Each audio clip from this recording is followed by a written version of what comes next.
Capítulo 10 Das ocupações e missões dos espíritos.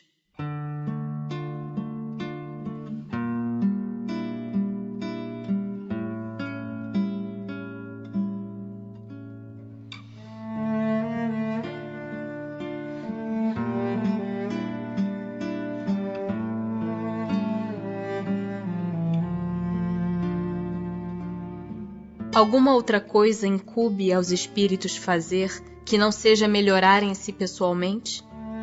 Concorrem para a harmonia do universo, executando as vontades de Deus, cujos ministros eles são.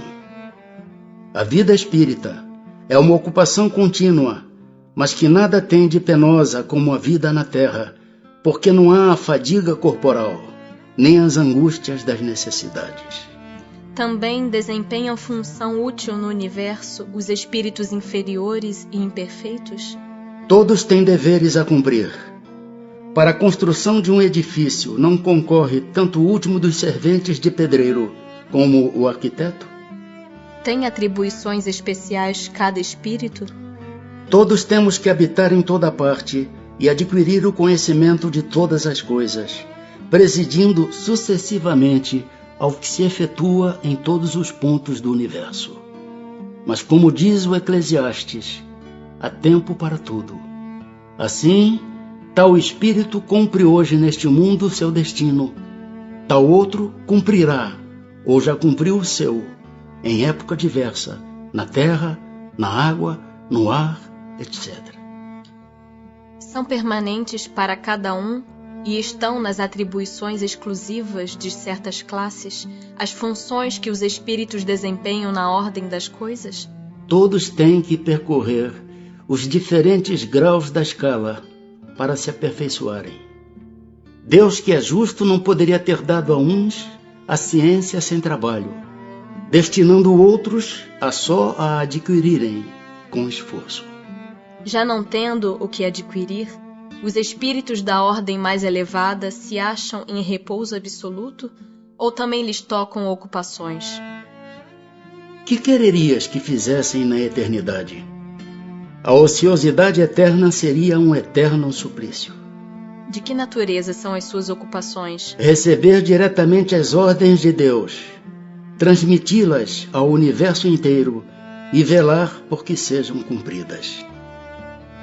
São incessantes as ocupações dos espíritos? Incessantes, sim, atendendo-se a que sempre ativos são os seus pensamentos, porquanto vivem pelo pensamento. Importa, porém, não identifiqueis as ocupações dos espíritos com as ocupações materiais dos homens. Essa mesma atividade lhes constitui um gozo pela consciência que têm de ser úteis. Concebe-se isto com relação aos bons espíritos. Dar-se-á, entretanto, o mesmo com os espíritos inferiores? A estes cabem ocupações apropriadas à sua natureza. Confiais, porventura, ao obreiro manual e ao ignorante trabalhos que só o homem instruído pode executar? Haverá espíritos que se conservem ociosos, que em coisa alguma útil se ocupem? Mas esse estado é temporário e dependendo do desenvolvimento de suas inteligências. Há certamente, como há homens que só para si mesmos vivem. Pesa-lhes, porém, essa ociosidade, e cedo ou tarde o desejo de progredir lhes faz necessária a atividade, e felizes se sentirão por poderem tornar-se úteis. Referimo-nos aos espíritos que hão chegado ao ponto de terem consciência de si mesmos e do seu livre arbítrio, porquanto em sua origem todos são quais crianças que acabam de nascer e que obram mais por instinto que por vontade expressa. Atentam os espíritos em nossos trabalhos de arte e por eles se interessam? Atentam no que prove a elevação dos espíritos e seus progressos. Um espírito que haja cultivado na terra uma especialidade artística, que tenha sido, por exemplo, pintor ou arquiteto, se interessa de preferência pelos trabalhos que constituíram objeto de sua predileção durante a vida? Tudo se confunde num objetivo geral. Se for um espírito bom, esses trabalhos o interessarão na medida do ensejo que lhe proporcionem de auxiliar as almas a se elevarem para Deus. Demais, esqueceis que um espírito que cultivou certa arte na existência em que o conhecestes pode ter cultivado outra em anterior existência, pois que lhe cumpre saber tudo para ser perfeito. Assim, conforme o grau do seu adiantamento, pode suceder que nada seja para ele uma especialidade. Foi o que eu quis significar, dizendo que tudo se confunde num objetivo geral.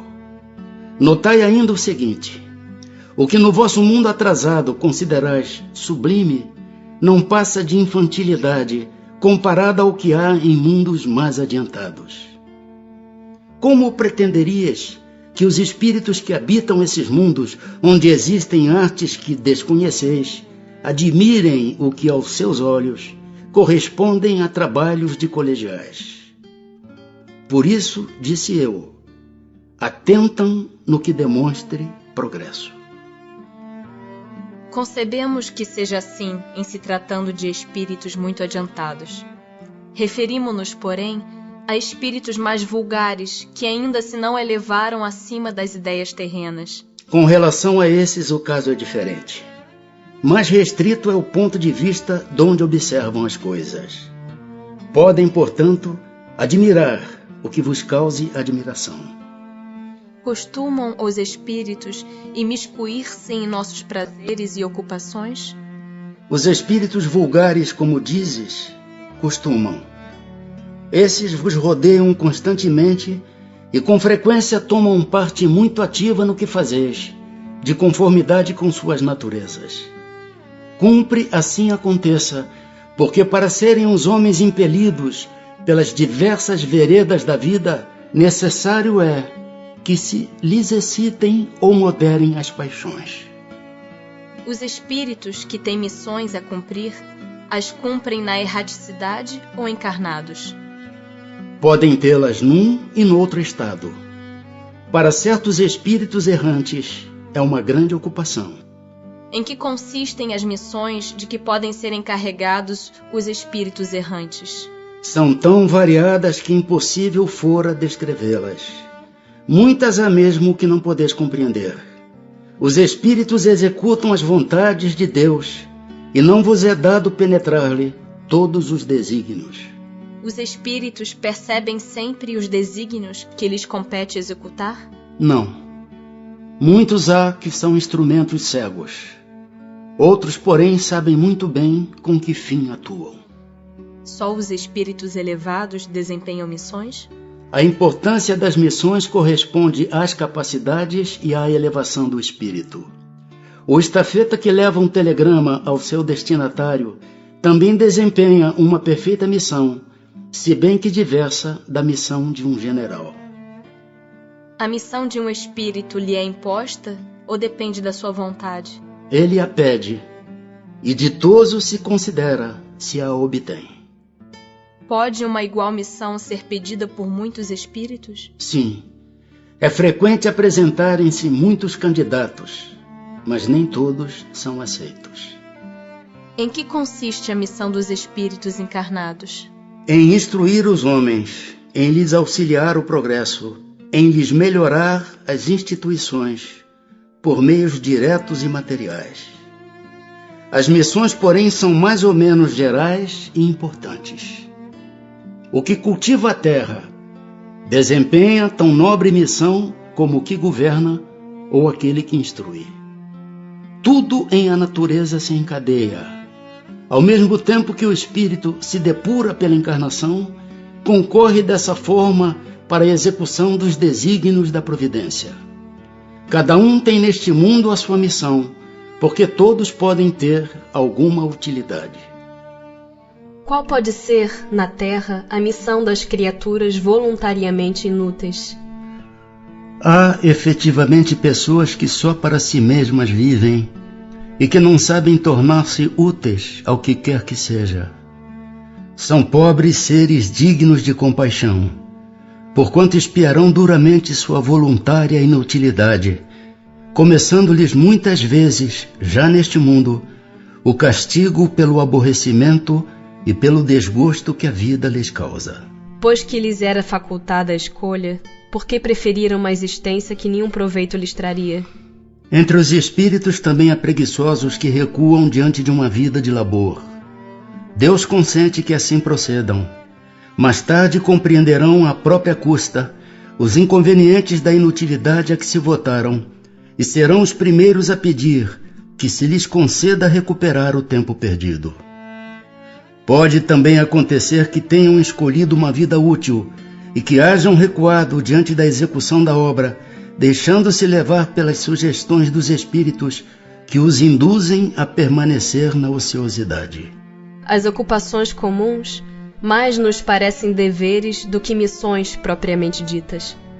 A missão, de acordo com a ideia a que esta palavra está associada, tem um caráter menos exclusivo, de importância sobretudo menos pessoal. Deste ponto de vista, como se pode reconhecer que um homem tem realmente na Terra uma determinada missão? Pelas grandes coisas que opera, pelos progressos a cuja realização conduz seus semelhantes. Foram predestinados a isso antes de nascerem os homens que trazem uma importante missão e dela têm conhecimento? Algumas vezes assim é. Quase sempre, porém, o ignoram. Baixando a terra, pressentem um vago objetivo. Depois do nascimento, de acordo com as circunstâncias, é que suas missões se lhes desenham às vistas. Deus os impele para a senda onde devam executar-lhe os desígnios. Quando um homem faz alguma coisa útil, a faz sempre em virtude da missão em que foi anteriormente investido e a que vem predestinado? Ou pode suceder que haja recebido missão não prevista? Nem tudo o que o homem faz resulta de missão a que tenha sido predestinado. A miudade das vezes é um instrumento de que se serve um espírito para fazer que se execute uma coisa que julga útil. Por exemplo, entende um espírito ser útil que se escreva um livro, que ele próprio escreveria se estivesse encarnado. Procura então o escritor mais apto a lhe compreender e executar o pensamento. Transmite-lhe a ideia do livro e o dirige na execução. Ora, esse escritor não veio à Terra com a missão de publicar tal obra. O mesmo ocorre com diversos trabalhos artísticos e muitas descobertas. Devemos acrescentar que durante o sono corporal, o espírito encarnado se comunica diretamente com o espírito errante, entendendo-se os dois acerca da execução. Poderá o espírito, por própria culpa, falir na sua missão? Sim, se não for um espírito superior. Que consequências lhe advirão da sua falência? Terá que retomar a tarefa, essa a sua punição. Também sofrerá as consequências do mal que haja causado. Pois, se é de Deus que o espírito recebe a sua missão, como se há de compreender que Deus confie missão importante e de interesse geral a um espírito capaz de falir? Não sabe Deus se o seu general obterá vitória ou se será vencido? Sabe-o, acreditai. E seus planos, quando importantes, não se apoiam nos que hajam de abandonar em meio à obra. Toda a questão para vós está no conhecimento que Deus tem do futuro, mas que não vos é concedido. O espírito, que encarna para desempenhar determinada missão, tem apreensões idênticas às de outro que o faz por provação? Não, porque traz a experiência adquirida. Certamente desempenham missão os homens que servem de faróis ao gênero humano, que o iluminam com a luz do gênio. Entre eles, porém, alguns há que se enganam, que de par com grandes verdades propagam grandes erros. Como se deve considerar a missão desses homens? Como falseadas por eles próprios. Estão abaixo da tarefa que tomaram sobre os ombros. Contudo, necessário se faz levar em conta as circunstâncias. Os homens de gênio têm que falar de acordo com as épocas em que vivem, e assim, um ensinamento que pareceu errôneo ou pueril numa época adiantada, pode ter sido o que convinha no século em que foi divulgado. Pode-se considerar como missão a paternidade? É, sem contestação possível, uma verdadeira missão. É ao mesmo tempo grandíssimo dever e que envolve mais do que o pensa o homem, a sua responsabilidade quanto ao futuro. Deus colocou o filho sob a tutela dos pais, a fim de que estes o dirijam pela senda do bem, e lhes facilitou a tarefa, dando àquele uma organização débil e delicada que o torna propício a todas as impressões. Muitos há, no entanto, que mais cuidam de aprumar as árvores do seu jardim e de fazê-las dar bons frutos em abundância, do que de formar o caráter de seu filho. Se este vier a sucumbir por culpa deles, suportarão os desgostos resultantes desta queda e partilharão dos sofrimentos do filho na vida futura, por não terem feito o que lhes estava ao alcance para que ele avançasse na estrada do bem. São responsáveis os pais pelo transviamento de um filho que envereda pelo caminho do mal, apesar dos cuidados que lhe dispensaram? Não. Porém, quanto piores forem as propensões do filho, tanto mais pesada é a tarefa, e tanto maior o mérito dos pais se conseguirem desviá-lo do mau caminho. Se um filho se torna homem de bem, não obstante a negligência ou os maus exemplos de seus pais, tiram estes daí algum proveito? Deus é justo. De que natureza será a missão do conquistador que apenas visa satisfazer a sua ambição e que, para alcançar esse objetivo, não vacila ante nenhuma das calamidades que vai espalhando? As mais das vezes não passa de um instrumento de que se serve Deus para cumprimento de seus desígnios, representando essas calamidades, um meio de que ele se utiliza para fazer que um povo progrida mais rapidamente. Nenhuma parte tendo na produção do bem que dessas calamidades passageiras possa resultar, pois que visava um fim todo pessoal, aquele que delas se constitui instrumento tirará, não obstante, proveito desse bem? Cada um é recompensado de acordo com as suas obras, com o bem que intentou fazer e com a retidão de suas intenções.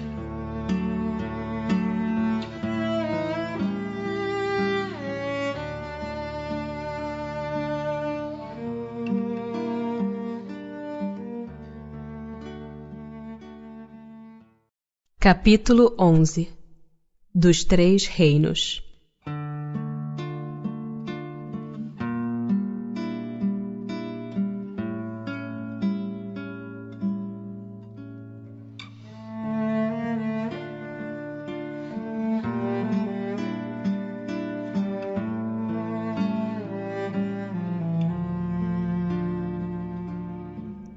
Os minerais e as plantas. Que pensais da divisão da natureza em três reinos, ou melhor, em duas classes, a dos seres orgânicos e a dos inorgânicos? Segundo alguns, a espécie humana forma uma quarta classe. Qual dessas divisões é preferível? Todas são boas conforme o ponto de vista. Do ponto de vista material, apenas há seres orgânicos e inorgânicos. Do ponto de vista moral, há evidentemente 4 graus. Têm as plantas consciência de que existem? Não, pois que não pensam, só têm vida orgânica. Experimentam sensações? Sofrem quando as mutilam? Recebem impressões físicas que atuam sobre a matéria, mas não têm percepções. Consequentemente, não têm a sensação da dor.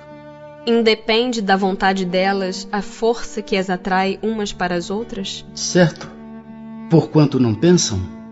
É uma força mecânica da matéria que atua sobre a matéria, sem que elas possam a isso opor-se. Algumas plantas, como a sensitiva e a dioneia, por exemplo, executam movimentos que denotam grande sensibilidade, e, em certos casos, uma espécie de vontade, conforme se observa na segunda, cujos lóbulos apanham a mosca que sobre ela pousa para sugá-la, parecendo que urde uma armadilha com o fim de capturar e matar aquele inseto. São dotadas essas plantas da faculdade de pensar? têm vontade e formam uma classe intermediária entre a natureza vegetal e a natureza animal? Constituem a transição de uma para a outra? Tudo em a natureza é transição. Por isso mesmo que uma coisa não se assemelha à outra. E, no entanto, todas se prendem umas às outras. As plantas não pensam, por consequência carecem de vontade. Nem a ostra que se abre, nem os zoófitos pensam. Tem apenas um instinto cego e natural. Não haverá nas plantas, como nos animais, um instinto de conservação que as induza a procurar o que lhes possa ser útil e a evitar o que lhes possa ser nocivo? Há, se quiserdes, uma espécie de instinto, dependendo isso da extensão que se dê ao significado desta palavra. É, porém, um instinto puramente mecânico. Quando nas operações químicas observais que dois corpos se reúnem, é que um ao outro convém, quer dizer, é que há entre eles afinidade. Ora, a isto não dás o nome de instinto. Nos mundos superiores, as plantas são de natureza mais perfeita, como os outros seres? Tudo é mais perfeito. As plantas, porém, são sempre plantas como os animais, sempre animais, e os homens, sempre homens. Os animais e o homem. Se pelo que toca à inteligência comparamos o homem e os animais, parece difícil estabelecer-se uma linha de demarcação entre aquele e estes, porquanto alguns animais mostram, sob esse aspecto, notória superioridade sobre certos homens. Pode essa linha de demarcação ser estabelecida de modo preciso? A este respeito é completo desacordo entre os vossos filósofos. Querem uns que o homem seja um animal, e outros que o animal seja um homem. Estão todos em erro. O homem é um ser à parte, que desce muito baixo algumas vezes, e que pode também elevar-se muito alto. Pelo físico, é como os animais, e menos bem dotado do que muitos destes. A natureza lhes deu tudo o que o homem é obrigado a inventar com a sua inteligência, para a satisfação de suas necessidades e para a sua conservação. Seu corpo se destrói, como o dos animais, é certo, mas ao seu espírito está assinado um destino que só ele pode compreender, porque só ele é inteiramente livre. Pobres homens que vos rebaixais mais do que os brutos, não sabeis distinguir-vos deles? Reconhecei o homem pela faculdade de pensar em Deus. Poder-se-á dizer que os animais só agem por instinto? Ainda aí há um sistema. É verdade que na maioria dos animais domina o instinto. Mas não vês que muitos agem denotando acentuada vontade? É que têm inteligência, porém limitada. Têm os animais alguma linguagem? Se vos referis a uma linguagem formada de sílabas e palavras, não. Meio, porém, de se comunicarem entre si, têm. Dizem uns aos outros muito mais coisas do que imaginais. Mas essa mesma linguagem de que dispõem é restrita às necessidades, como restritas também são as ideias que podem ter. Há, entretanto, animais que carecem de voz. Esses parece que nenhuma linguagem usam, não? Compreendem-se por outros meios. Para vos comunicardes reciprocamente, vós outros, homens, só dispondes da palavra? E os mudos? Facultada lhes sendo a vida de relação, os animais possuem meios de se prevenirem e de exprimirem as sensações que experimentam. Pensais que os peixes não se entendem entre si? O homem não goza do privilégio exclusivo da linguagem. Porém, a dos animais é instintiva e circunscrita pelas suas necessidades e ideias, ao passo que a do homem é perfectível e se presta a todas as concepções da sua inteligência. Gozam de livre-arbítrio os animais para a prática dos seus atos? Os animais não são simples máquinas como supondes. Contudo, a liberdade de ação de que desfrutam é limitada pelas suas necessidades e não se pode comparar à do homem. Sendo muitíssimo inferiores a este, não têm os mesmos deveres que ele.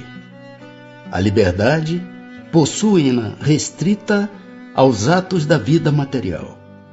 Donde procede a aptidão que certos animais denotam para imitar a linguagem do homem? E por que essa aptidão se revela mais nas aves do que no macaco, por exemplo, cuja conformação apresenta mais analogia com a humana? Origina-se de uma particular conformação dos órgãos vocais, reforçada pelo instinto de imitação. O macaco imita os gestos. Algumas aves imitam a voz. Pois que os animais possuem uma inteligência que lhes faculta certa liberdade de ação, haverá neles algum princípio independente da matéria? Há, e que sobrevive ao corpo.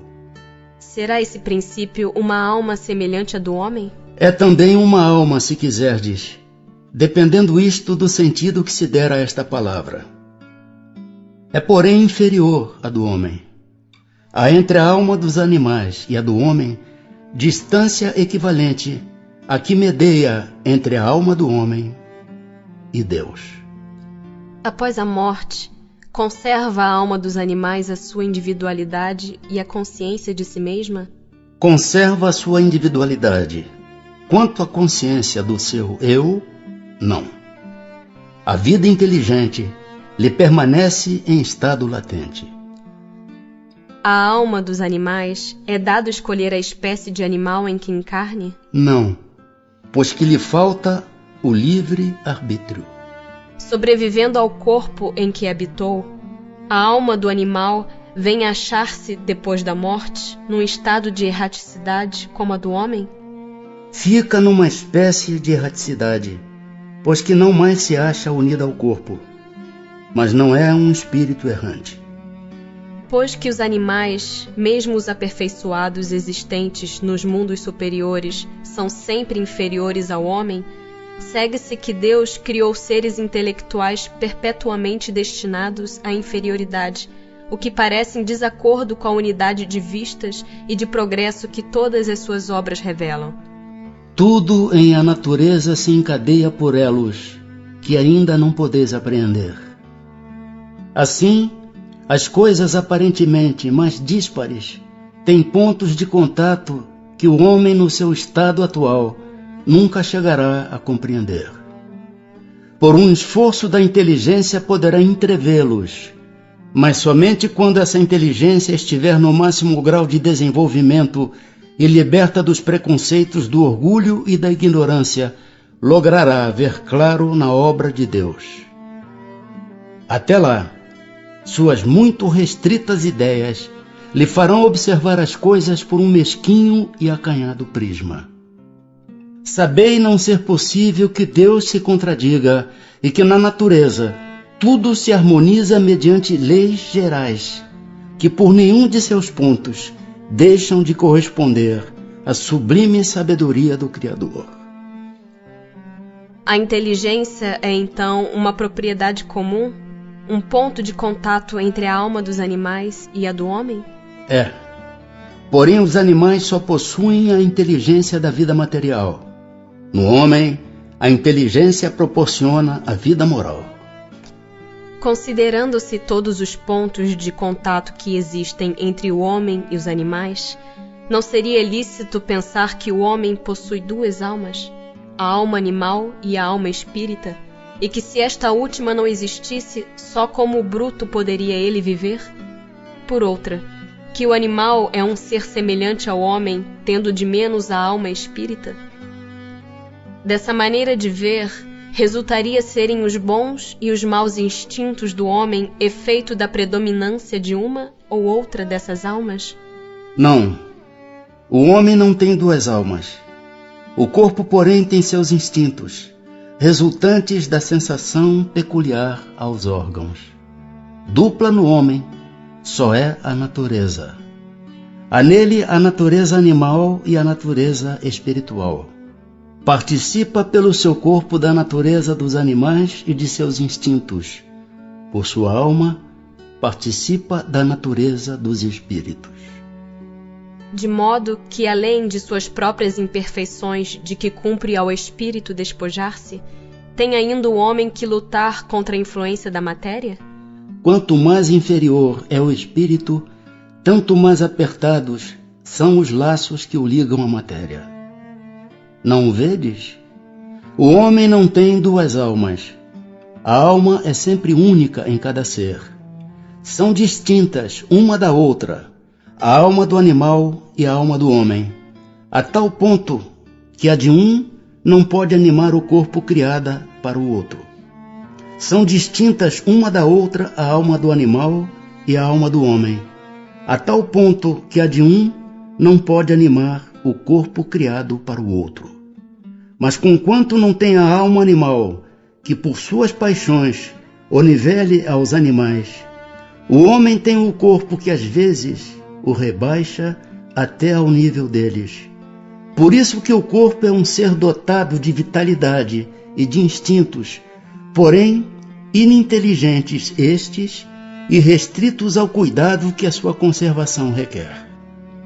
Donde tiram os animais o princípio inteligente que constitui a alma de natureza especial de que são dotados?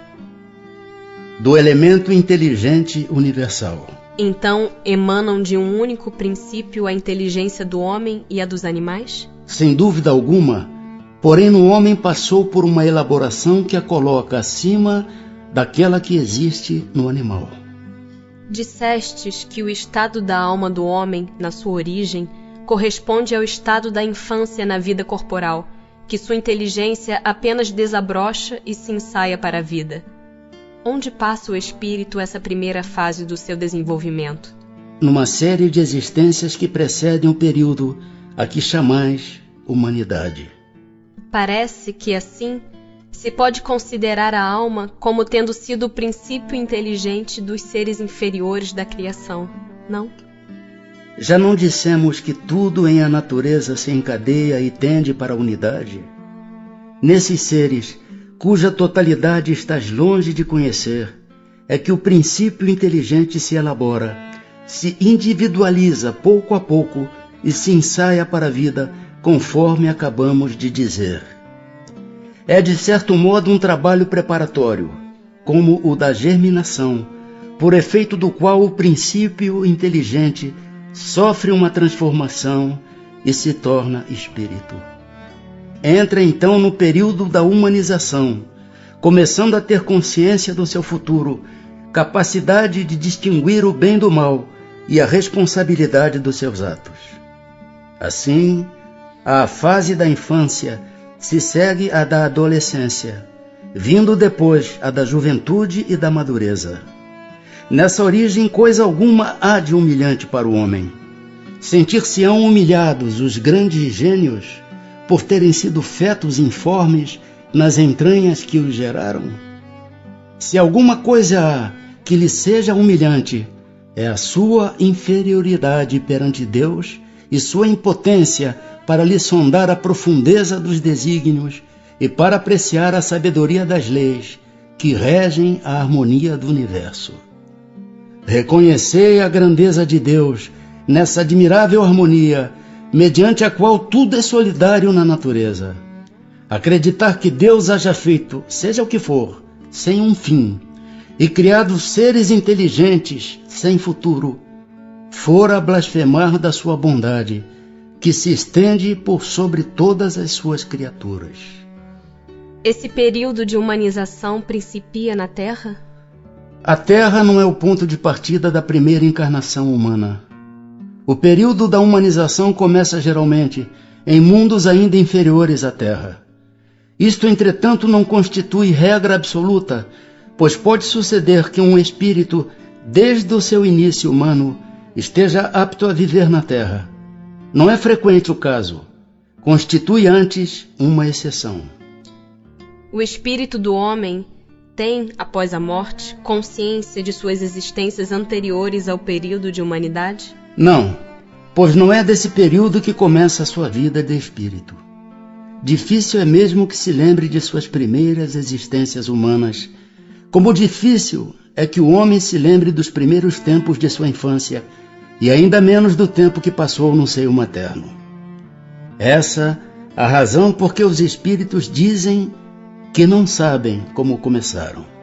Uma vez no período da humanidade, conserva o espírito traços do que era precedentemente? Quer dizer, do estado em que se achava no período a que se poderia chamar ante-humano?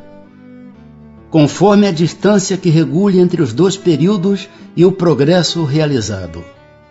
Durante algumas gerações, pode ele conservar vestígios mais ou menos pronunciados do estado primitivo, porquanto nada se opera na natureza por brusca transição. Há sempre anéis que ligam as extremidades da cadeia dos seres e dos acontecimentos. Aqueles vestígios, porém, se apagam com um desenvolvimento do livre-arbítrio. Os primeiros progressos só muito lentamente se efetuam, porque ainda não têm a secundá-los à vontade. Vão em progressão mais rápida, à medida que o espírito adquire mais perfeita consciência de si mesmo. Ter-se-ão enganado os espíritos que disseram constituir o homem um ser à parte na ordem da criação? Não, mas a questão não fora desenvolvida. Demais há coisas que só a seu tempo podem ser reveladas. O homem é com efeito um ser à parte, visto possuir faculdades que o distinguem de todos os outros e ter outro destino. A espécie humana é a que Deus escolheu para a encarnação dos seres que podem conhecê-lo. Metempsicose. O terem os seres vivos uma origem comum no princípio inteligente não é a consagração da doutrina da metempsicose? Duas coisas podem ter a mesma origem e absolutamente não se assemelharem mais tarde. Quem reconheceria a árvore com suas folhas, flores e frutos, no germe informe que se contém na semente donde ela surge? Desde que o princípio inteligente atinge o grau necessário para ser espírito e entrar no período da humanização, já não guarda relação com seu estado primitivo e já não é a alma dos animais, como a árvore já não é a semente. De animal só há no homem o corpo e as paixões que nascem da influência do corpo e do instinto de conservação inerente à matéria. Não se pode, pois, dizer que tal homem é a encarnação do espírito de tal animal. Consequentemente, a metempsicose, como a entendem, não é verdadeira. Poderia encarnar no animal o espírito que animou o corpo de um homem? Isso seria retroceder e o espírito não retrocede. O rio não remonta à sua nascente. Embora de todo errônea, a ideia ligada à metempsicose não terá resultado do sentimento intuitivo que o homem possui de suas diferentes existências? Nessa, como em muitas outras crenças, se depara esse sentimento intuitivo. O homem, porém, o desnaturou, como costuma fazer com a maioria de suas ideias intuitivas.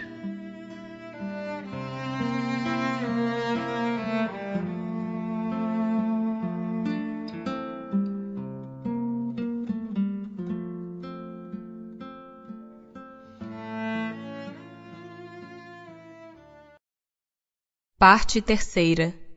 Das leis morais. Capítulo 1.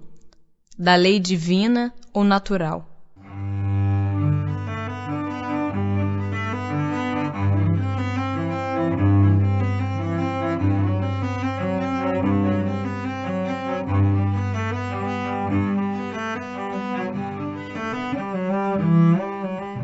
Caracteres da lei natural.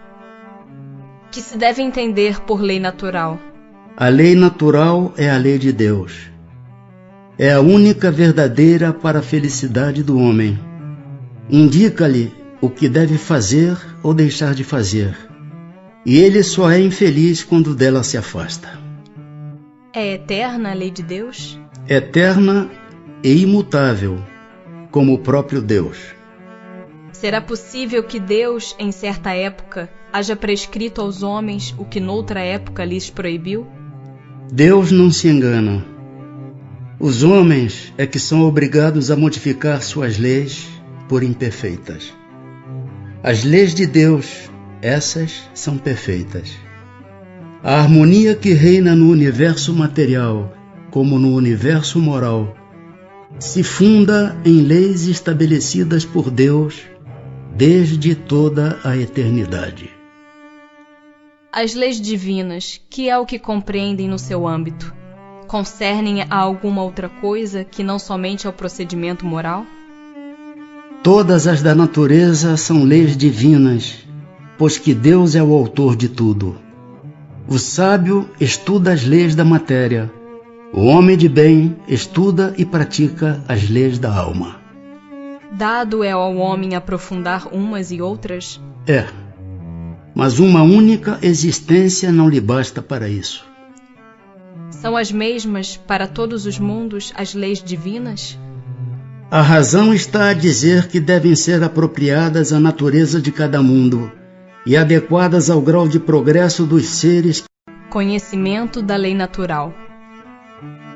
A todos os homens facultou Deus os meios de conhecerem sua lei? Todos podem conhecê-la, mas nem todos a compreendem. Os homens de bem e os que se decidem a investigá-la são os que melhor a compreendem. Todos, entretanto, a compreenderão um dia, porquanto forçoso é que o progresso se efetue. Antes de se unir ao corpo, a alma compreende melhor a lei de Deus do que depois de encarnada? Compreende-a de acordo com o grau de perfeição que tem atingido, e dela guarda a intuição quando unida ao corpo. Os maus instintos, porém, fazem ordinariamente que o homem a esqueça. Onde está escrita a lei de Deus? Na consciência. Visto que o homem traz em sua consciência a lei de Deus, que necessidade havia de lhe ser ela revelada? Ele a esquecera e desprezara. Quis então Deus lhe fosse lembrada. Confiou Deus a certos homens a missão de revelarem a sua lei? Indubitavelmente. Em todos os tempos houve homens que tiveram essa missão. São espíritos superiores que encarnam com o fim de fazer progredir a humanidade. Os que hão pretendido instruir os homens na lei de Deus não se têm enganado algumas vezes, fazendo-os transviar-se por meio de falsos princípios? Certamente hão dado causa a que os homens se transviassem, aqueles que não eram inspirados por Deus e que por ambição tomaram sobre si um encargo que lhes não fora cometido. Todavia, como eram afinal homens de gênio, mesmo entre os erros que ensinaram, grandes verdades muitas vezes se encontram. Qual o caráter do verdadeiro profeta? O verdadeiro profeta é um homem de bem inspirado por Deus. Podeis reconhecê-lo pelas suas palavras e pelos seus atos. Impossível é que Deus se sirva da boca do mentiroso para ensinar a verdade. Qual o tipo mais perfeito que Deus tem oferecido ao homem para lhe servir de guia e modelo? Jesus. Só por Jesus foram reveladas as leis divinas e naturais? Antes do seu aparecimento, o conhecimento dessas leis só por intuição os homens o tiveram? Já não dissemos que elas estão escritas por toda parte? Desde os séculos mais longínquos, todos os que meditaram sobre a sabedoria hão podido compreendê-las e ensiná-las. Pelos ensinos, mesmo incompletos, que espalharam, prepararam o terreno para receber a semente. Estando as leis divinas escritas no livro da natureza, possível foi ao homem conhecê-las, logo que as quis procurar. Por isso é que os preceitos que consagram foram desde todos os tempos proclamados pelos homens de bem, e também por isso é que elementos delas se encontram, se bem que incompletos ou adulterados pela ignorância, na doutrina moral de todos os povos saídos da barbárie. Uma vez que Jesus ensinou as verdadeiras leis de Deus, qual a utilidade do ensino que os Espíritos dão? Terão que nos ensinar mais alguma coisa? Jesus empregava frequentemente na sua linguagem alegorias e parábolas, porque falava de conformidade com os tempos e os lugares. Faz-se necessário agora que a verdade se torne inteligível para todo mundo. Muito necessário é que aquelas leis sejam explicadas e desenvolvidas. Tão poucos são os que as compreendem e ainda menos os que as praticam. A nossa missão consiste em abrir os olhos e os ouvidos a todos, confundindo os orgulhosos e desmascarando os hipócritas, os que vestem a capa da virtude e da religião a fim de ocultarem suas torpezas.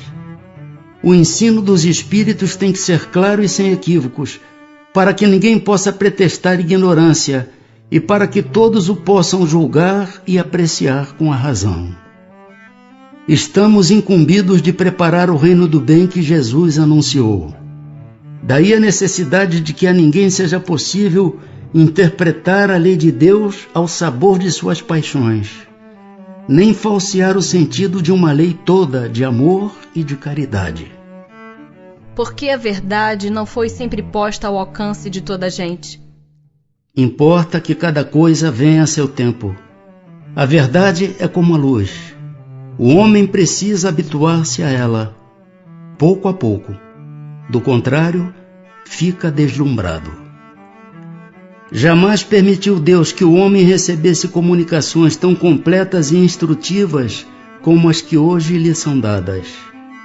Havia, como sabeis na antiguidade, alguns indivíduos possuidores do que eles próprios consideravam uma ciência sagrada e da qual faziam um mistério para que aos seus olhos eram tidos por profanos.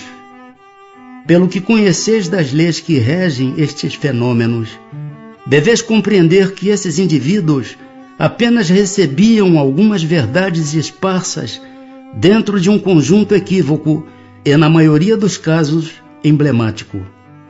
Entretanto, para o estudioso não há nenhum sistema antigo de filosofia, nenhuma tradição, nenhuma religião que seja desprezível, pois em tudo há germens de grandes verdades, que se bem pareçam contraditórias entre si, dispersas que se acham em meio de acessórios sem fundamento, facilmente coordenáveis, se vos apresentam graças à explicação que o Espiritismo dá de uma imensidade de coisas que até agora se vos afiguraram sem razão alguma e cuja realidade está hoje irrecusavelmente demonstrada.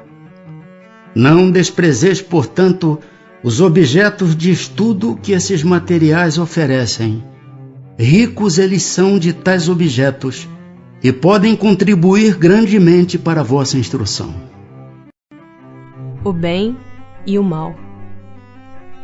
Que definição se pode dar da moral? A moral é a regra de bem proceder, isto é, de distinguir o bem do mal. Funda-se na observância da lei de Deus. O homem procede bem quando tudo faz pelo bem de todos, porque então cumpre a lei de Deus. Como se pode distinguir o bem do mal? O bem é tudo o que é conforme à lei de Deus. O mal, tudo o que lhe é contrário. Assim, fazer o bem é proceder de acordo com a lei de Deus. Fazer o mal é infringi-la. Tem meios o homem de distinguir por si mesmo o que é bem do que é mal? Sim, quando crê em Deus e o quer saber. Deus lhe deu a inteligência para distinguir um do outro. Estando sujeito ao erro, não pode o homem enganar-se na apreciação do bem e do mal e crer que pratica o bem quando em realidade pratica o mal? Jesus disse: vede o que querias que vos fizessem ou não vos fizessem. Tudo se resume nisso. Não vos enganareis. A regra do bem e do mal que se poderia chamar de reciprocidade ou de solidariedade, é inaplicável ao proceder pessoal do homem para consigo mesmo. Achará ele, na lei natural, a regra desse proceder e um guia seguro? Quando comeis em excesso, verificais que isso vos faz mal. Pois bem, é Deus quem vos dá a medida daquilo de que necessitais. Quando excedeis dessa medida, sois punidos. Em tudo é assim. A lei natural traça para o homem o limite das suas necessidades. Se ele ultrapassa esse limite, é punido pelo sofrimento.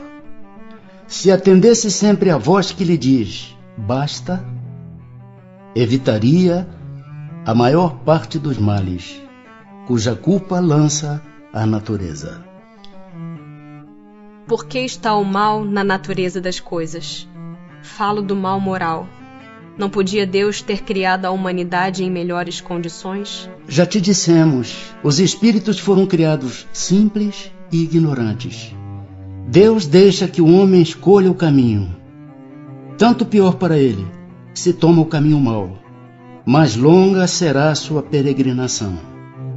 Se não existissem montanhas, não compreenderia o homem que se pode subir e descer. Se não existissem rochas, não compreenderia que há corpos duros. É preciso que o espírito ganhe experiência. É preciso, portanto, que conheça o bem e o mal. Eis porque se une ao corpo. Das diferentes posições sociais, nascem necessidades que não são idênticas para todos os homens. Não parece poder inferir-se daí que a lei natural não constitui regra uniforme? Essas diferentes posições são da natureza das coisas e conforme a lei do progresso. Isso não invalida a unidade da lei natural, que se aplica a tudo. São absolutos para todos os homens o bem e o mal? A lei de Deus é a mesma para todos. Porém, o mal depende principalmente da vontade que se tenha de o praticar. O bem é sempre o bem e o mal sempre o mal, qualquer que seja a posição do homem. Diferença só há quanto ao grau da responsabilidade. Será culpado o selvagem que, cedendo ao seu instinto, se nutre de carne humana? Eu disse que o mal depende da vontade. Pois bem, tanto mais culpado é o homem, quanto melhor sabe o que faz. Parece às vezes que o mal é uma consequência da força das coisas. Tal, por exemplo, a necessidade em que o homem se vê, em alguns casos, de destruir até mesmo o seu semelhante. Poder-se-á dizer que há então infração da lei de Deus? Embora necessário, o mal não deixa de ser um mal. Essa necessidade desaparece, entretanto, à medida que a alma se depura, passando de uma a outra existência. Então, mais culpado é o homem quando o pratica, porque melhor o compreende. Não sucede frequentemente resultar o mal que o homem pratica da posição em que os outros homens o colocam? Quais, nesse caso, os culpados? O mal recai sobre quem lhe foi o causador. Nessas condições, aquele que é levado a praticar o mal pela posição em que seus semelhantes o colocam, tem menos culpa do que os que, assim procedendo, o ocasionaram. Porque cada um será punido não só pelo mal que haja feito, mas também pelo mal a que tenha dado lugar. Aquele que não pratica o mal, mas que se aproveita do mal praticado por outrem, é tão culpado quanto este? É como se o houvera praticado. Aproveitar do mal é participar dele. Talvez não fosse capaz de praticá-lo, mas desde que achando-o feito, dele tira partido, é que o aprova. É que o teria praticado se pudera ou se ousara. Será tão repreensível quanto fazer o mal o desejá-lo? Conforme. Há virtude em resistir-se voluntariamente ao mal que se deseja praticar, sobretudo quando há possibilidade de satisfazer-se a esse desejo. Se apenas não o pratica por falta de ocasião, é culpado quem o deseja. Para agradar a Deus e assegurar a sua posição futura, bastará que o homem não pratique o mal? Não. Cumpre-lhe fazer o bem no limite de suas forças. porquanto responderá por todo o mal que haja resultado de não haver praticado o bem. Haverá quem pela sua posição não tenha possibilidade de fazer o bem? Não há quem não possa fazer o bem. Somente o egoísta nunca encontra ensejo de o praticar.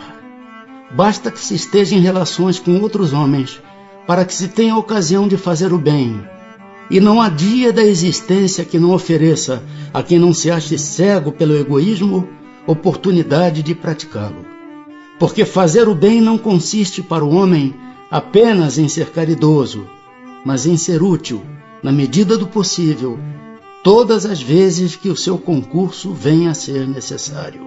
Para certos homens, o meio onde se acham colocados não representa a causa primária de muitos vícios e crimes? Sim, mas ainda aí há uma prova que o espírito escolheu quando em liberdade, levado pelo desejo de expor-se à tentação para ter o mérito da resistência. Quando o homem se acha, de certo modo, mergulhado na atmosfera do vício, o mal não se lhe torna um arrastamento quase irresistível? Arrastamento sim, irresistível não. Porquanto, mesmo dentro da atmosfera do vício, com grandes virtudes, às vezes deparas. São espíritos que tiveram a força de resistir e que, ao mesmo tempo, receberam a missão de exercer boa influência sobre os seus semelhantes. Estará subordinado a determinadas condições o mérito do bem que se pratique? Por outra, será de diferentes graus o mérito que resulta da prática do bem? O mérito do bem está na dificuldade em praticá-lo. Nenhum merecimento há em fazê-lo sem esforço e quando nada custe. Em melhor conta tem Deus o pobre que divide com outro o seu único pedaço de pão, do que o rico que apenas dá do que lhe sobra, disse-o Jesus a propósito do óbolo da viúva. Divisão da lei natural. A lei de Deus se acha contida toda no preceito do amor ao próximo ensinado por Jesus? Certamente esse preceito encerra todos os deveres dos homens, uns para com os outros. Cumpre, porém, se lhes mostre a aplicação que comporta. Do contrário, deixarão de cumpri-lo como o fazem presentemente. Demais, a lei natural abrange todas as circunstâncias da vida, e esse preceito compreende só uma parte da lei. Aos homens são necessárias regras precisas. Os preceitos gerais e muito vagos deixam um grande número de portas abertas à interpretação. Que pensais da divisão da lei natural em 10 partes, compreendendo as leis de adoração, trabalho, reprodução, conservação, destruição, sociedade, progresso, igualdade, liberdade e, por fim, a de justiça, amor e caridade? Essa divisão da lei de Deus em 10 partes é a de Moisés, e de natureza a abranger todas as circunstâncias da vida, o que é essencial. Podes, pois, adotá-la, sem que por isso tenha qualquer coisa de absoluta, como não tem nenhum dos outros sistemas de classificação, que todos dependem do prisma pelo qual se considere o que quer que seja. A última lei é a mais importante, por ser a que faculta ao homem adiantar-se mais na vida espiritual, visto que resume todas as outras.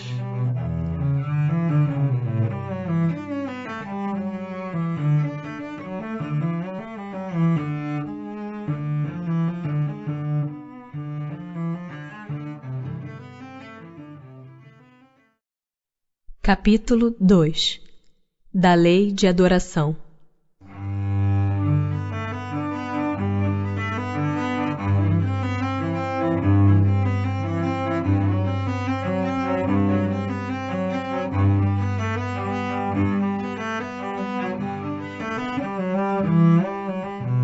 Objetivo da adoração.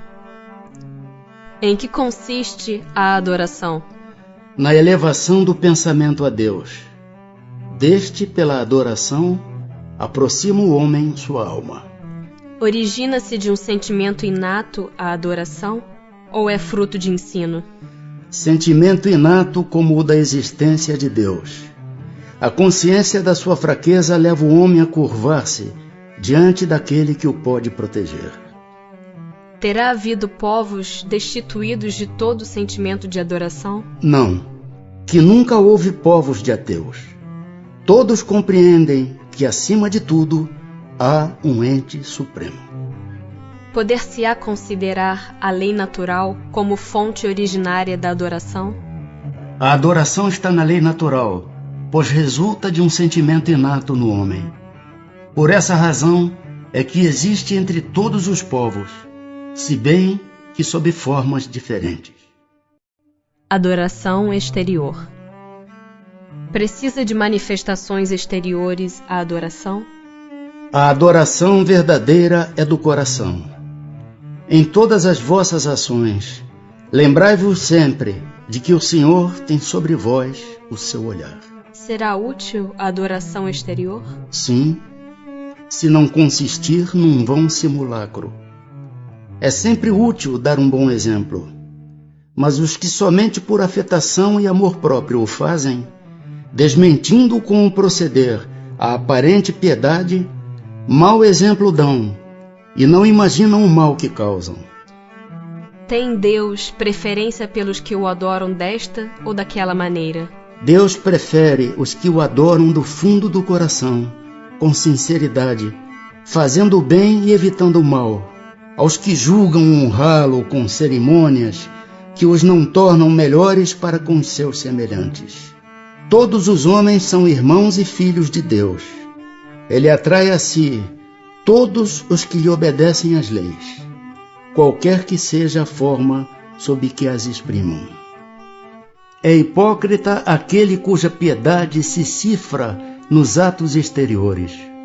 Mau exemplo dá todo aquele cuja adoração é afetada e contradiz o seu procedimento.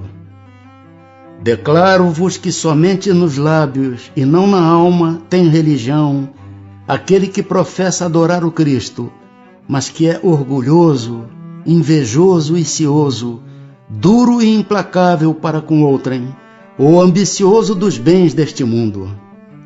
Deus que tudo vê dirá: o que conhece a verdade é 100 vezes mais culpado do mal que faz do que o selvagem e ignorante que vive no deserto. E como tal, será tratado no dia da justiça. Se um cego ao passar vos derruba, perdoá-lo-eis.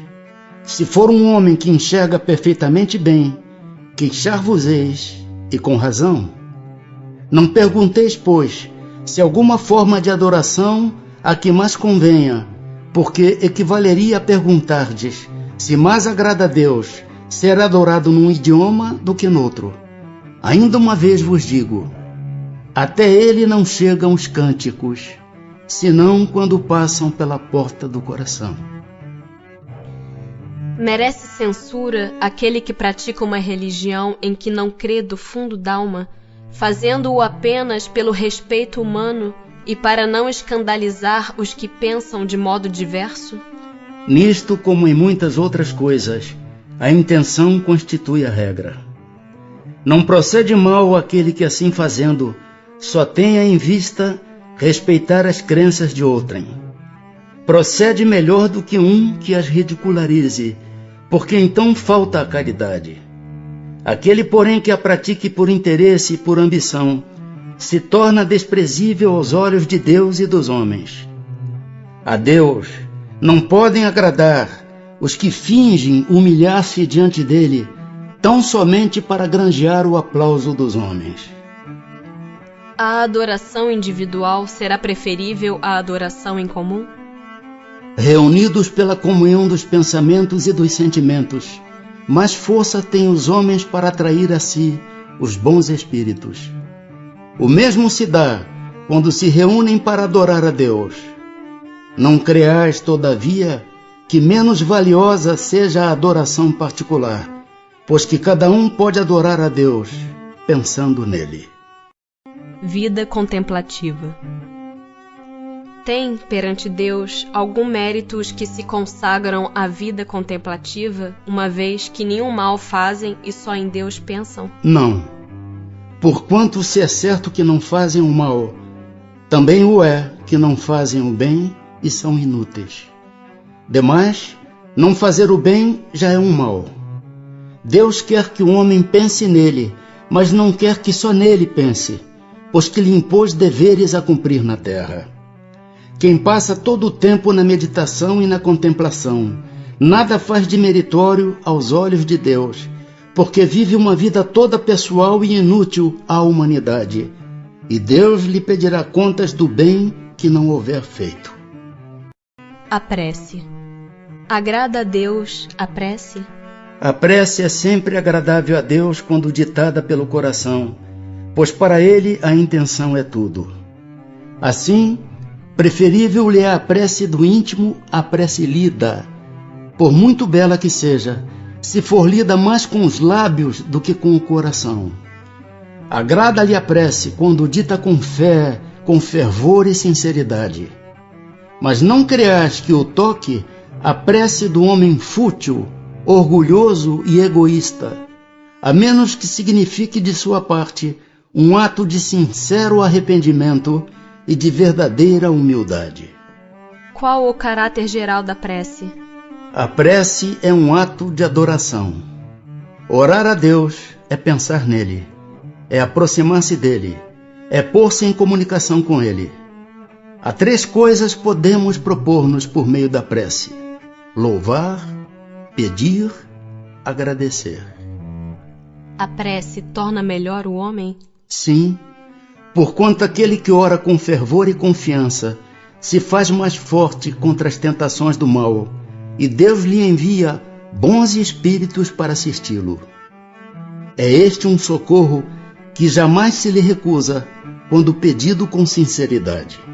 Como é que certas pessoas que oram muito são, não obstante, de mau caráter, ciosas, invejosas, impertinentes, carentes de benevolência e de indulgência e até, algumas vezes, viciosas?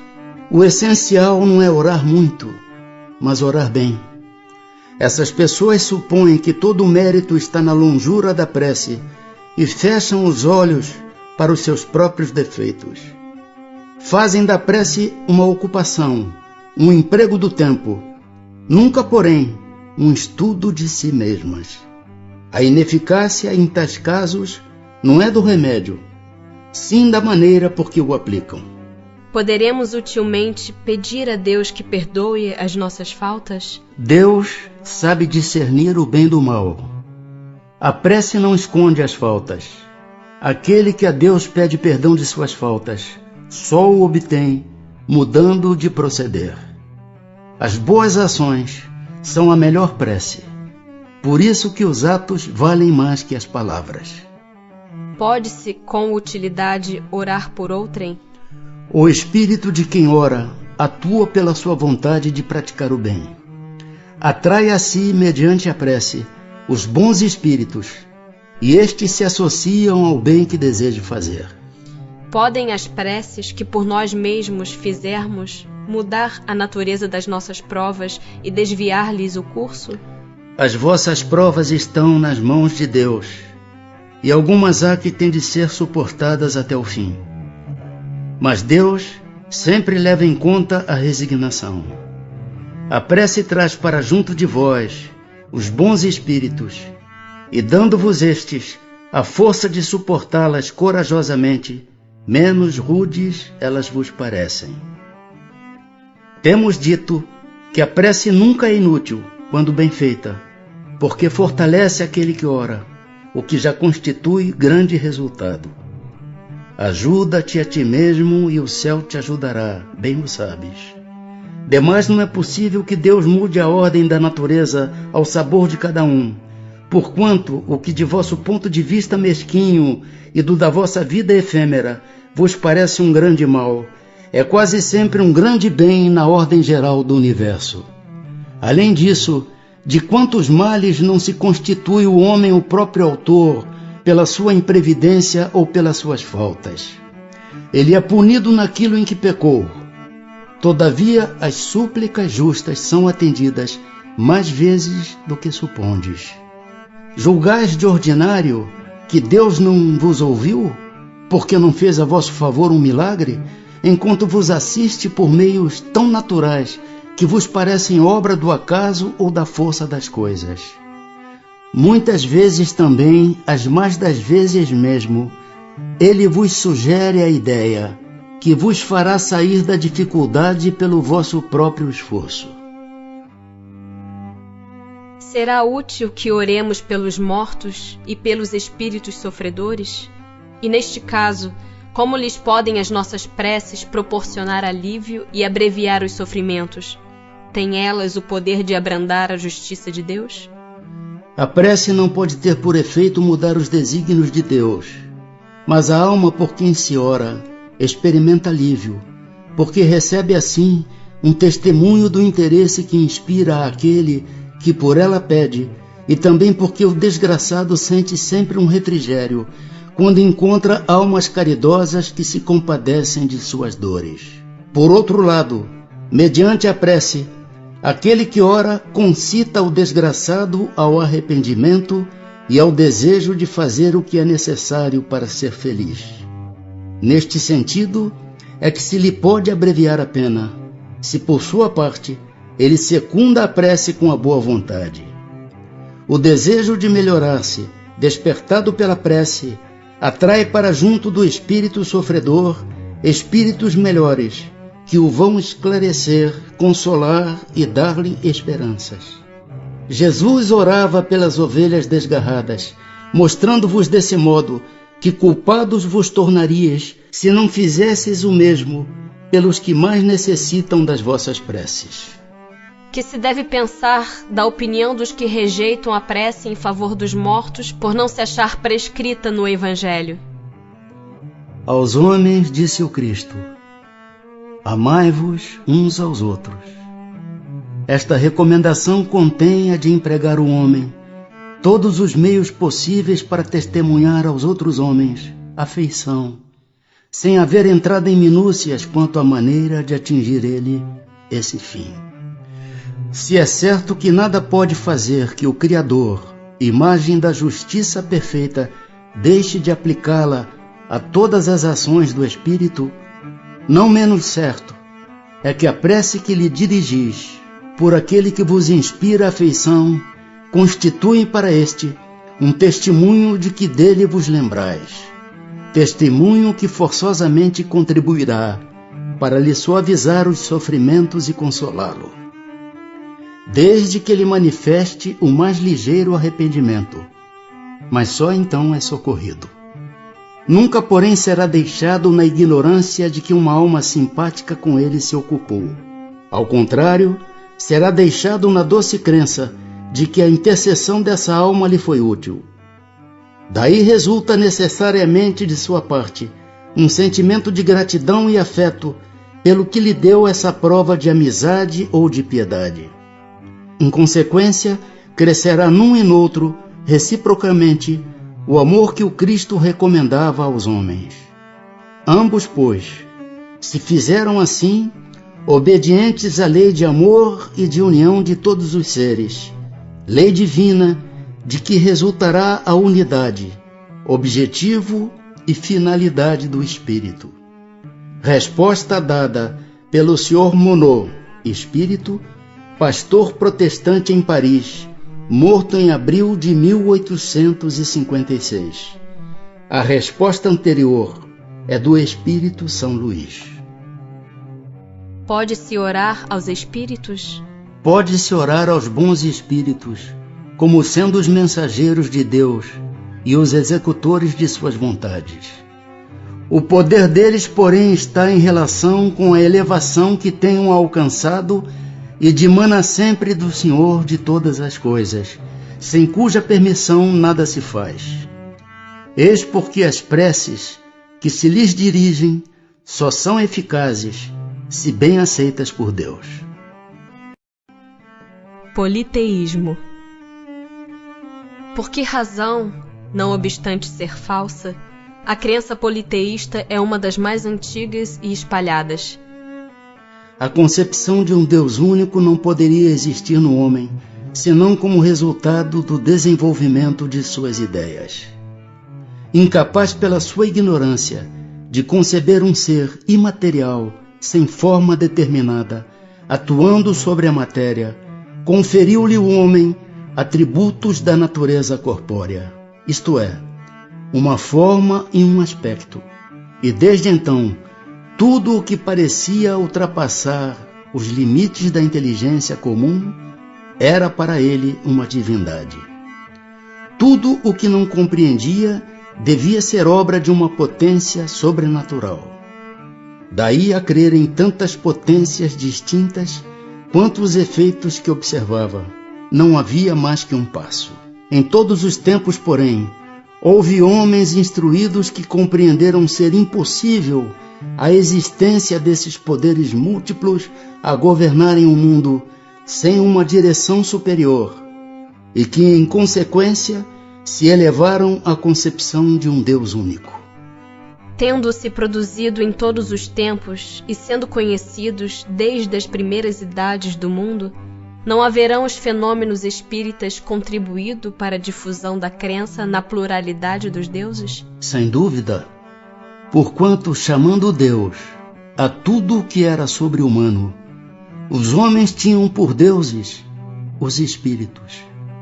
Daí veio que quando um homem, pelas suas ações, pelo seu gênio, ou por um poder oculto que o vulgo não lograva compreender, se distinguia dos demais, faziam dele um Deus, e por sua morte lhe rendiam culto. Sacrifícios. Remonta à mais alta antiguidade o uso dos sacrifícios humanos. Como se explica que o homem tenha sido levado a crer que tais coisas pudessem agradar a Deus? Primeiramente porque não compreendia Deus como sendo a fonte da bondade. Nos povos primitivos, a matéria sobrepuja o espírito. Eles se entregam aos instintos do animal selvagem. Por isso é que em geral são cruéis. É que neles o senso moral ainda não se acha desenvolvido. Em segundo lugar, é natural que os homens primitivos acreditassem ter uma criatura animada muito mais valor aos olhos de Deus do que um corpo material. Foi isto que os levou a imolarem primeiro animais e mais tarde homens. De conformidade com a falsa crença que possuíam, pensavam que o valor do sacrifício era proporcional à importância da vítima. Na vida material, como geralmente a praticais, se houverdes de oferecer a alguém um presente, escolhê-lo-eis sempre de tanto maior valor, quanto mais afeto e consideração quiserdes testemunhar a esse alguém. Assim tinha que ser, com relação a Deus, entre homens ignorantes. De modo que os sacrifícios de animais precederam os sacrifícios humanos? Sobre isso não pode haver a menor dúvida. Então, de acordo com a explicação que vindes de dar, não foi de um sentimento de crueldade que se originaram os sacrifícios humanos? Não. Originaram-se de uma ideia errônea quanto à maneira de agradar a Deus. Considerai o que se deu com Abraão. Com o correr dos tempos, os homens entraram a abusar dessas práticas, imolando seus inimigos comuns, até mesmo seus inimigos particulares. Deus, entretanto, nunca exigiu sacrifícios, nem de homens, nem sequer de animais. Não há como imaginar-se que se lhe possa prestar culto mediante a destruição inútil de suas criaturas. Dar-se-á que alguma vez possam ter sido agradáveis a Deus os sacrifícios humanos praticados com piedosa intenção? Não, nunca. Deus, porém, julga pela intenção. Sendo ignorantes os homens, natural era que supusessem praticar ato louvável, imolando, sacrificando seus semelhantes. Nesses casos, Deus atentava unicamente na ideia que presidia ao ato, e não neste. À proporção que se foram melhorando, os homens tiveram que reconhecer o erro em que laboravam e que reprovar tais sacrifícios com que não podiam conformar-se às ideias de espíritos esclarecidos. Digo esclarecidos, porque os espíritos tinham então a envolvê-los o véu material. Mas por meio do livre arbítrio, possível lhes era vislumbrar suas origens e fim, e muitos, por intuição, já compreendiam o mal que praticavam, se bem que nem por isso deixassem de praticá-lo, para satisfazer as suas paixões. Que devemos pensar das chamadas guerras santas?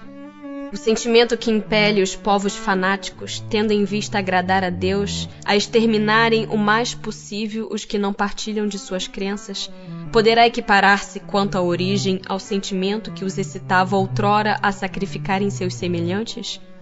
São impelidos pelos maus espíritos, e fazendo a guerra aos seus semelhantes, contrariam a vontade de Deus, que manda ame cada um o seu irmão como a si mesmo. Todas as religiões, ou antes, todos os povos adoram o mesmo Deus, qualquer que seja o nome que lhe deem. Por que então há de um fazer guerra a outro, sob o fundamento de ser a religião deste, diferente da sua, ou por não ter ainda atingido o grau de progresso da dos povos cultos? Se são desculpáveis os povos de não crerem na palavra daquele que o Espírito de Deus animava e que Deus enviou, sobretudo os que não o viram e não lhe testemunharam os atos, como pretenderdes que creiam nessa palavra de paz, quando lhes ides levá-la de espada em punho? Eles têm que ser esclarecidos e devemos esforçar-nos por fazê-los conhecer a doutrina do Salvador mediante a persuasão e com brandura, nunca a ferro e fogo. Em vossa maioria, não acreditais nas comunicações que temos com certos mortais. Como quererias que estranhos acreditassem na vossa palavra, quando desmentis com os atos a doutrina que pregais? A oferenda feita a Deus de frutos da terra tinha a seus olhos mais mérito do que o sacrifício dos animais? Já vos respondi declarando que Deus julga segundo a intenção, e que para ele pouca importância tinha o fato. Mais agradável, evidentemente, era a Deus que lhe oferecessem frutos da terra, em vez do sangue das vítimas. Como temos dito e sempre repetiremos, a prece proferida do fundo da alma é 100 vezes mais agradável a Deus do que todas as oferendas que lhe possais fazer. Repito que a intenção é tudo, que o fato nada vale. Não seria um meio de tornar essas oferendas agradáveis a Deus, consagrá-las a minorar os sofrimentos daqueles a quem falta o necessário? E neste caso, o sacrifício dos animais, praticado com fim útil, não se tornaria meritório, ao passo que era abusivo quando para nada servia, ou só aproveitava os que de nada precisavam? Não haveria qualquer coisa de verdadeiramente piedoso em consagrar-se aos pobres as primícias dos bens que Deus nos concede na terra? Deus abençoa sempre os que fazem o bem.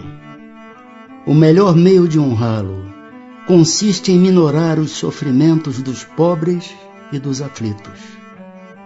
Não quero dizer com isto que ele desaprove as cerimônias que praticais, para lhe dirigirdes as vossas preces. Muito dinheiro, porém, aí se gasta que poderia ser empregado mais utilmente do que o é. Deus ama a simplicidade em tudo. O homem que se atém às exterioridades e não ao coração é um espírito de vistas acanhadas. Dizei em consciência se Deus deve atender mais à forma do que ao fundo.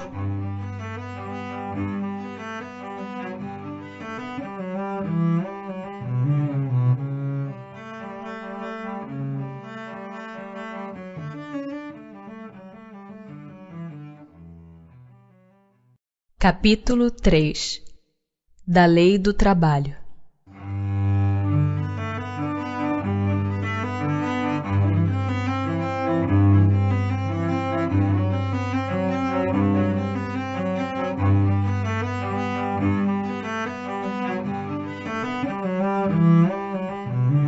Necessidade do trabalho. A necessidade do trabalho é lei da natureza? O trabalho é lei da natureza, por isso mesmo que constitui uma necessidade. E a civilização obriga o homem a trabalhar mais, porque ele aumenta as necessidades e os gozos. Por trabalho só se deve entender as ocupações materiais? Não. O espírito trabalha, assim como o corpo. Toda ocupação útil é trabalho. Por que o trabalho se impõe ao homem? Por ser uma consequência da sua natureza corpórea. É expiação e ao mesmo tempo meio de aperfeiçoamento da sua inteligência. Sem o trabalho, o homem permaneceria sempre na infância quanto à inteligência. Por isso é que seu alimento, sua segurança e seu bem-estar dependem do seu trabalho e da sua atividade. Ao extremamente fraco de corpo, outorgou Deus a inteligência em compensação. Mas é sempre um trabalho. Por que provê a natureza por si mesma a todas as necessidades dos animais? Tudo em a natureza trabalha. Como vós trabalham os animais. Mas o trabalho deles, de acordo com a inteligência de que dispõem, se limita a cuidarem da própria conservação. Daí vem que do trabalho não lhes resulta progresso, ao passo que o do homem visa duplo fim: a conservação do corpo e o desenvolvimento da faculdade de pensar, o que também é uma necessidade e o eleva acima de si mesmo. Quando digo que o trabalho dos animais se objetiva no cuidarem da própria conservação, refiro-me ao objetivo com que trabalham. Entretanto, provendo as suas necessidades materiais, eles se constituem inconscientemente executores dos desígnios do Criador, e assim o trabalho que executam também concorre para a realização do objetivo final da natureza, se bem quase nunca lhe descubrais o resultado imediato. Em os mundos mais aperfeiçoados, os homens se acham submetidos à mesma necessidade de trabalhar? A natureza do trabalho está em relação com a natureza das necessidades. Quanto menos materiais são estas, menos material é o trabalho. Mas não deduzais daí que o homem se conserve inativo e inútil. A ociosidade seria um suplício, em vez de ser um benefício. Achar-se-á isento da lei do trabalho o homem que possua bens suficientes para lhe assegurarem a existência? Do trabalho material, talvez. Não, porém, da obrigação de tornar-se útil, conforme aos meios de que disponha. Nem de aperfeiçoar a sua inteligência ou a dos outros, o que também é trabalho. Aquele a quem Deus facultou a posse de bens suficientes a lhe garantirem a existência, não está, é certo, constrangido a alimentar-se com o suor do seu rosto. Mas tanto maior lhe é a obrigação de ser útil aos seus semelhantes, quanto mais ocasiões de praticar o bem lhe proporciona o adiantamento que lhe foi feito. Não há homens que se encontram impossibilitados de trabalhar no que quer que seja, e cuja existência é, portanto, inútil? Deus é justo, e pois só condena aquele que voluntariamente tornou inútil a sua existência, porquanto esse vive às custas do trabalho dos outros.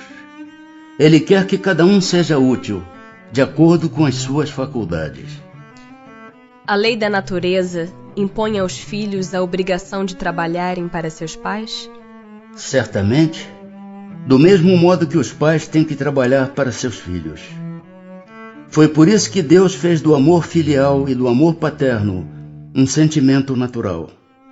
Foi para que por essa afeição recíproca os membros de uma família se sentissem impelidos a ajudarem-se mutuamente, o que, aliás, com muita frequência se esquece na vossa sociedade atual. Limite do trabalho. Repouso. Sendo uma necessidade para todo aquele que trabalha, o repouso não é também uma lei da natureza? Sem dúvida. O repouso serve para a reparação das forças do corpo, e também é necessário para dar um pouco mais de liberdade à inteligência, a fim de que se eleve acima da matéria. Qual o limite do trabalho? O das forças. Em suma, a esse respeito, Deus deixa inteiramente livre o homem. Que se deve pensar dos que abusam de sua autoridade, impondo a seus inferiores excessivo trabalho? Isso é uma das piores ações. Todo aquele que tem o poder de mandar é responsável pelo excesso de trabalho que imponha a seus inferiores, porquanto assim fazendo, transgride a lei de Deus. Tem o homem o direito de repousar na velhice? Sim, que a nada é obrigado, senão de acordo com as suas forças. Mas que há de fazer o velho que precisa trabalhar para viver e não pode? O forte deve trabalhar para o fraco. Não tendo este família, a sociedade deve fazer às vezes o papel desta família. É a lei de caridade.